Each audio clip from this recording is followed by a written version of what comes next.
Hello friends, welcome to target online exam. आज हम discuss करेंगे सीडीपी एंड टीचिंग एप्टीट्यूड। यहाँ से आपके 30 नंबर के क्वेश्चन पूछे जाएंगे। आप लोग वीडियो को लास्ट तक जरूर देखिएगा। और आप सभी का एक डाउट है कि आप सभी का जो Bihar special teacher eligibility test होने वाला है, इसमें आप सभी की सिर्फ टीचिंग एप्टीट्यूड के क्वेश्चन पूछे जाएंगे। तो यहाँ पर आप लोगों को बता दें कि आप सभी के 30 नंबर के जो क्वेश्चन पूछे जाएंगे, इसमें आप सभी की सीडीपी भी इंक्लूड है। ठीक है, सीडीपी से भी क्वेश्चन आप सभी के पूछे जाएंगे और साथ में आप सभी के टीचिंग एप्टीट्यूड से भी। तो 30 नंबर में आप सभी के सीडीपी के क्वेश्चन होंगे, प्लस आप सभी के टीचिंग एप्टीट्यूड के क्वेश्चन पूछे जाएंगे।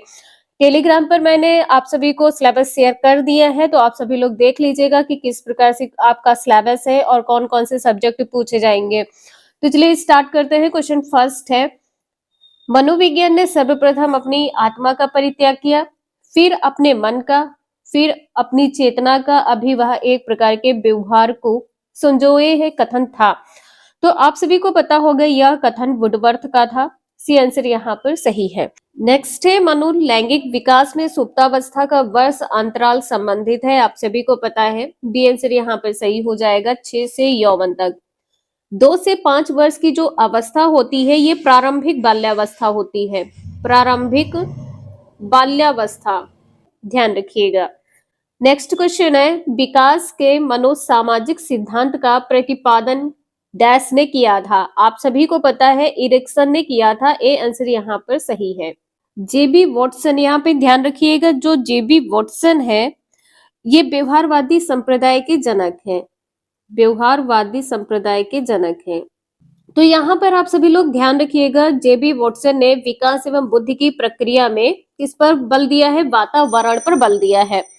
कोहलर किससे संबंधित है? कोहलर संबंधित है गेस्टाल्टवाद सिद्धांत से। कोहलर किससे संबंधित है? गेस्टाल्टवाद सिद्धांत से।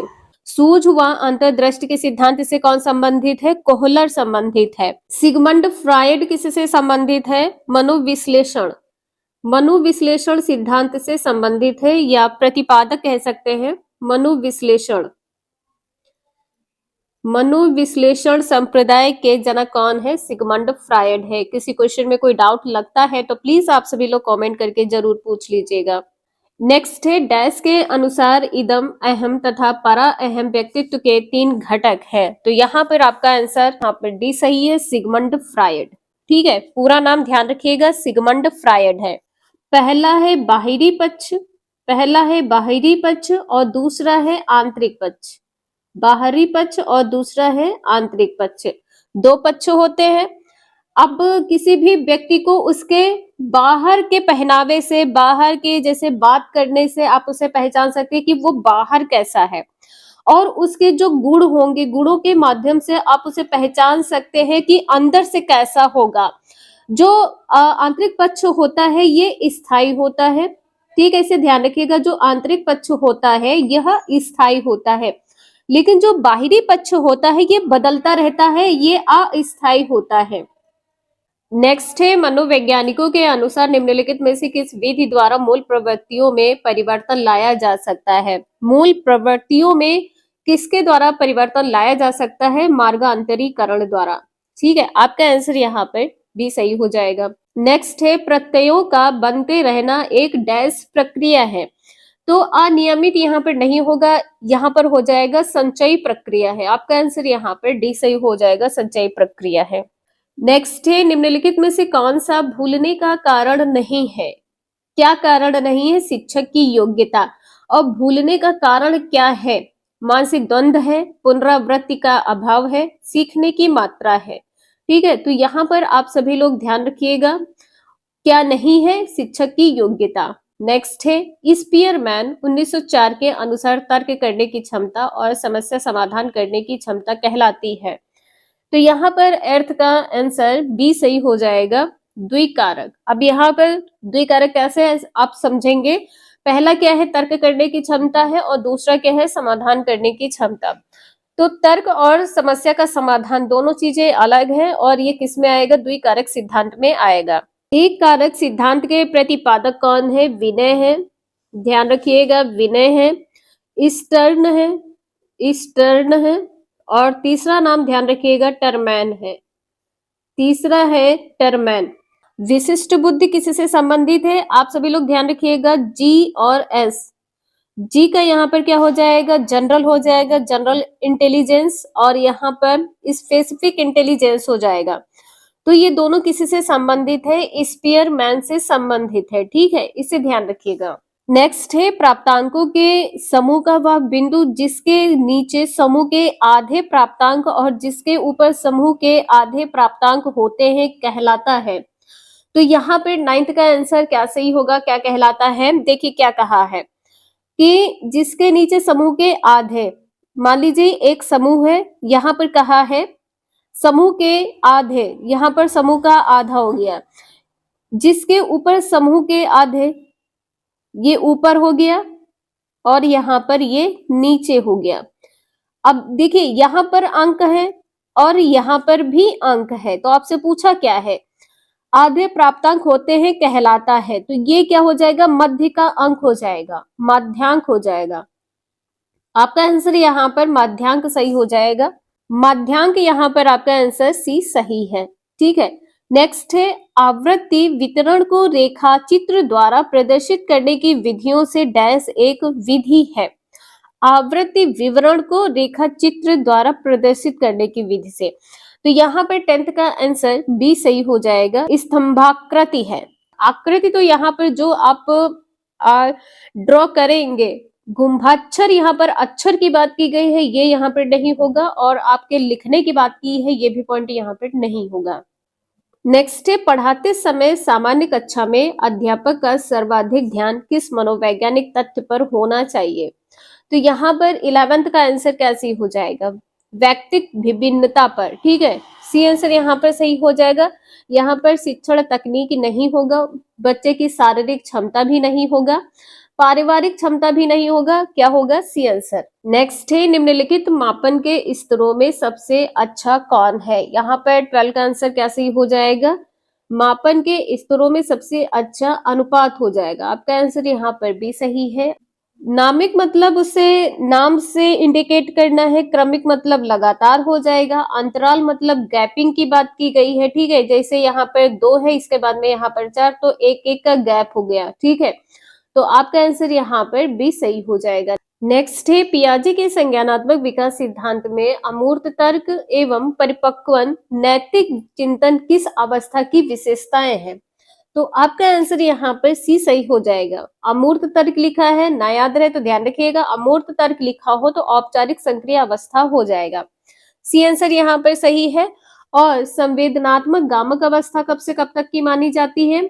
0 से 2 वर्ष मानी जाती है। पूर्व संक्रियात्मक अवस्था 2 से 7 वर्ष मानी जाती है। मूर्त संक्रियात्मक अवस्था तीसरी अवस्था है, ध्यान रखिएगा, और तीसरी अवस्था हो जाएगी 7 से 11 वर्ष। चौथी अवस्था है औपचारिक अवस्था। ठीक है, और ये अवस्था है 11 प्लस 11 से ऊपर। नेक्स्ट है डैश जन्मजात व्यक्तिक गुणों का योगफल है। 14 का आंसर यहाँ पर सी सही हो जाएगा, वंशानुक्रम। जन्मजात व्यक्तिक गुणों का योगफल क्या है? वंशानुक्रम है। नेक्स्ट है निम्नलिखित में से कौन व्यक्तित्व का प्रक्षेपी परीक्षण नहीं है? ये क्वेश्चन आपका लगभग सभी एग्जाम में पूछा ही जाता है, तो यहाँ पर 16 PF परीक्षण हो जाएगा। व्यक्तित्व परीक्षण है, तो यहाँ पे ध्यान रखिएगा। IBT के नाम से जानते हैं। ठीक है, स्याही है तो स्याही यहाँ पर क्या हो जाएगा? इंक, और यहाँ पर धब्बा, धब्बा यहाँ पर ब्लॉक हो जाएगा, टेस्ट यहाँ पर परीक्षण हो जाएगा, तो ध्यान रखिएगा। और इसके बाद में क्या है? TAT परीक्षण किससे संबंधित है? मरे एवं मार्गन से संबंधित है। मरे व मार्गन से संबंधित है। यहाँ पे ध्यान रखिएगा, आपसे पूछा जाए SAT परीक्षण किससे संबंधित है, तो ये संबंधित है बैलक से, लियोपोल्ड बैलक से संबंधित है। नेक्स्ट है आवश्यकता का पदानुक्रम सिद्धांत डैश द्वारा प्रतिपादित किया गया था। 16 का आंसर यहाँ पर भी सही हो जाएगा, मैस्लो के द्वारा। नेक्स्ट है निम्नलिखित में से किसको मुख्य या आधिकारिक ग्रंथि कहते हैं? आप सभी को पता है पीयूष ग्रंथि को आधिकारिक ग्रंथि कहते हैं। नेक्स्ट है किस व्यवहारवादी का मानना है कि अन्य व्यवहारों की भांति भाषा की क्रिया प्रसूत अनुबंधन द्वारा सीखी जा सकती है? सीखी जाती है। तो देखिए क्रिया प्रसूत अनुबंधन से कौन संबंधित है? स्किनर संबंधित है। ठीक है, आपका आंसर यहाँ पे बी सही हो जाएगा। नेक्स्ट है, निम्न में से कौन केंद्रीय प्रवृत्ति की माप नहीं है? केंद्रीय प्रवृत्ति की माप क्या नहीं है? प्रसार नहीं है। ठीक है, आपका आंसर यहाँ पर ए सही हो जाएगा। और यहाँ पर बहुलांक है, मध्यांक है और मध्यमान है। नेक्स्ट है, अधिगम में प्रयत्न व भूल के सिद्धांत का प्रतिपादन किसने किया है? सभी को पता है थॉर्नडाइक ने किया है। ठीक है, थॉर्नडाइक ने 3 प्रमुख नियम बताए हैं और 5 गॉड नियम बताए हैं। 5 गॉड नियम है। नेक्स्ट है, डैश के अनुसार बालक का विकास आनुवंशिकता तथा वातावरण का गुणनफल है। किसके अनुसार? तो यहाँ पर वुडवर्थ के अनुसार। ए आंसर सही हो जाएगा। नेक्स्ट है, बंडूरा का कथन है कि बच्चे प्रतिक्रियाएं प्रतिमानीकरण द्वारा सीखते हैं, जिसको डैश भी कहा जाता है। बच्चे किसके द्वारा सीखते हैं? प्रतिक्रियाएं प्रतिमानीकरण द्वारा। और इसको कहते क्या है? तो 22 का आंसर सी सही हो जाएगा। निरीक्षणात्मक अधिगम कहते हैं। नेक्स्ट है, अधिगम स्थानांतरण के द्वितत्व सिद्धांत के प्रवर्तक थे। यहाँ पर 23 का बी आंसर सही हो जाएगा। द्वितत्व सिद्धांत के प्रवर्तक कौन है? स्पीयरमैन है। जी और एस फैक्टर से कौन संबंधित है? स्पीयरमैन। नेक्स्ट है, सीखी हुई बात को स्मरण रखने या पुनः स्मरण करने की असफलता कहलाती है। असफलता क्या कहलाती है? विस्मृति कहलाएगी। आपका आंसर यहाँ पे बी सही हो जाएगा। नेक्स्ट है, डैश ने सामूहिक अचेतन का संप्रत्यय दिया था। सामूहिक अचेतन का संप्रत्यय किसने दिया है? जुंग ने दिया है। ए आंसर यहाँ पर सही है। किसी क्वेश्चन में कोई डाउट लगता है तो प्लीज आप सभी लोग कमेंट करके जरूर पूछ लीजिएगा। नेक्स्ट है, अंगूर खट्टे हैं डैश का उदाहरण है। ये भी आप सभी का रिपीट क्वेश्चन है, तो यहाँ पर आपका आंसर सी सही हो जाएगा। यौक्तिकीकरण है। यौक्तिकीकरण सी आंसर सही है। नेक्स्ट है, यहाँ पर भी कहा गया है कि अधिगम का जो क्रिया प्रसूत अनुबंधन सिद्धांत है किसके द्वारा दिया गया है? तो स्किनर द्वारा दिया गया है। डी आंसर यहाँ पर सही है। नेक्स्ट है, औसत बुद्धि वाले बालकों की जो बुद्धि लब्धि होती है वो कितनी होती है? तो बुद्धि लब्धि होती है 90 से 109 के बीच होती है। सी आंसर सही है। नेक्स्ट है, व्यक्ति के उन मनोशारीरिक अवस्थाओं का गतिशील संगठन जो उसके पर्यावरण के साथ अद्वितीय सामंजस्य निर्धारित करता है कहलाता है। सामंजस्य निर्धारित करता है क्या कहलाता है? तो यहाँ पर क्या हो जाएगा? व्यक्तित्व हो जाएगा। ठीक है, यहाँ पर क्या कहा है कि व्यक्ति में उन मनोशारीरिक अवस्थाओं का गतिशील संगठन जो उसके पर्यावरण के साथ अद्वितीय सामंजस्य स्थापित करता है, तो उसका व्यक्तित्व हो जाएगा। नेक्स्ट है, सामान्य पुरुष में XY गुणसूत्र होते हैं, जबकि सामान्य महिला में क्या हो जाएगा? XX। ठीक है, यहाँ पर क्या हो जाएगा? XX। यहाँ पर XX गुणसूत्र हो जाएगा, ध्यान रखिएगा। तो ये 30 क्वेश्चन आपके यहाँ पर कंप्लीट होते हैं। आई होप आप लोगों को समझ में आया होगा। वीडियो यूजफुल लगे लाइक करें, चैनल को सब्सक्राइब करें एंड शेयर करें। Thank you for watching this video.